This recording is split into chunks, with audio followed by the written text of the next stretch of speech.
上一條片介紹過大家一個結合呼吸同內視能力嘅想像力投籃，針對改善罰球好有用。今條影片同大家詳細講解下其中嘅原理同實際臨床嘅應用。喺1967年咧，澳洲嘅心理學家 Anne Richardson 咧做過想像力投籃嘅實踐，證實運用想像力喺腦裏邊建立內視嘅能力，確實有助投射罰球嘅準備。近呢20-30年，神經學嘅研究越嚟越多，更多研究探索運動員身心同內在嘅溝通。臨床心學家同教練合作，運用呢方面嘅原理，加上自己嘅經驗咧，研發咗啲手法咧，係幫助運動員藉着呼吸啊、內視啊、神經調控呢啲技術咧，幫助運動員能夠喺練習同埋比賽當中高度專注、精神集中，表現得更加好。將苦練多時嘅動作能夠流暢完美嘅表現出來。喺 YouTube 日本上有幾條片講及 NBA 神射手 Klay Thompson 喺專家嘅督導下帶住儀器喺研究佢點喺黑暗當中保持10射中8嘅高準成嘅神射能力，好奇妙咁樣運用佢嘅內視能力。你都要掌握呢個想像力投射成為神射手呢？如果你上一次見過我嘅影片並初步訓練過呢，今次再勝介紹你我最近學過一個2手法，一步步同我進入神狀態，等你喺比賽當中投射更加神。第一步，決定檢查點，喺入神即默想狀態之下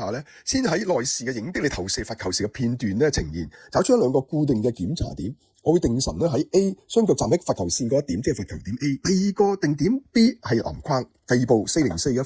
腹式呼吸，大力吸一口氣4秒鐘用鼻吸入空氣，上身保持鬆弛，然後用嘴呼出，同樣歷時4秒，最後壓腹逼出餘氣。第三步漸進式放鬆燈泡法，吸氣時想象一個燈泡喺你緊張嘅部位，例如肩部啦、頸部啦，隨住吸氣時候越嚟越亮，你呼氣時候就相反，個燈越嚟越暗。呢一步可以幫助你鎖死關節嘅能量解放，避免妨礙運動嘅表現，即投籃嘅流暢。第四步揾出你嘅檢查點，再喺入神當中內視你先前嘅檢查點，即係個籃筐啦，出現喺腦海裏邊嘅畫面。第五步呢個時候運用你內視想象力，把你曾經鎖定 standardized 嗰個投籃動作同埋中籃嘅流程，出手啊、扣手啊、球離開中指時候飛行路線啊、45度弧度，最後中一個空心球入籃，呢啲影像喺腦海裏邊重播一次。